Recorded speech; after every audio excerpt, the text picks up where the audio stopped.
Hello everyone and welcome to the Week 33 edition of Instant Replay, where I give you my take on the most controversial calls of the weekend. I'm Simon Borg. Let's start at Red Bull Arena, where Mike Grella scored the fastest goal from the opening whistle in MLS history after just 7 seconds. But should the goal have counted? Look where Grella is when the ball is kicked off. Yep, that kickoff should have been retaken since Grella wasn't in his own half. Great spot by our friend Travis Luscombe on Twitter. But the goal stood and the Red Bulls got their second shortly thereafter. It was the 4th minute, but this one too may have seen an infraction committed. I think Red Bull center back Damian Pereira leans down on his Union counterpart Richie Marquez to win this header, which ultimately results in the goal by Bradley Wright Phillips. Marquez protests, but referee Ismail Elfat lets the goal stand. Red Bulls go on to win 4-1.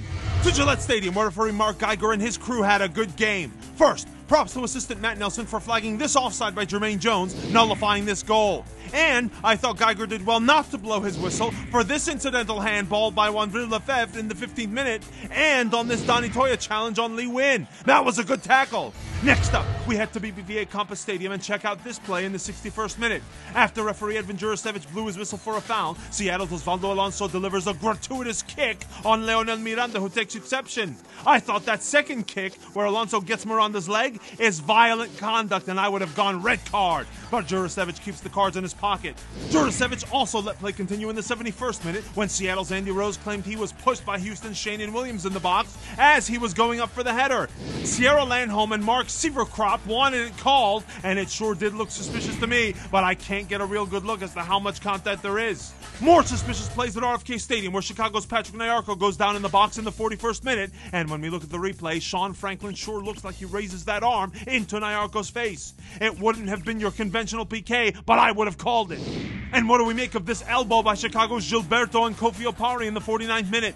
The angle of the video we have is not ideal, but the movement of Gilberto's right arm makes me wonder whether that was an entirely natural motion. Referee Soren Stoica opts for the yellow card for reckless play.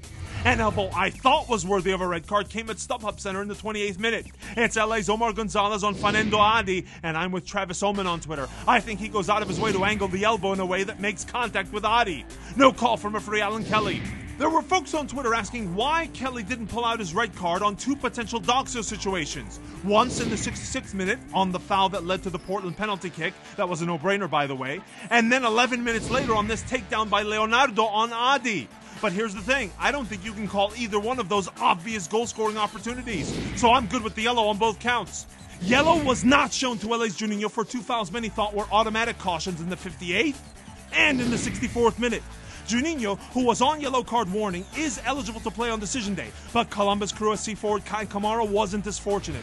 This foul was in fact worthy of a yellow, and since he was also on warning, he can't play and misses out on the chance to win the Audi Golden Boot. Kamara didn't score, but Crew SC won that game in Toronto 2-0. However, there were some questions about the first goal, which came off this corner kick.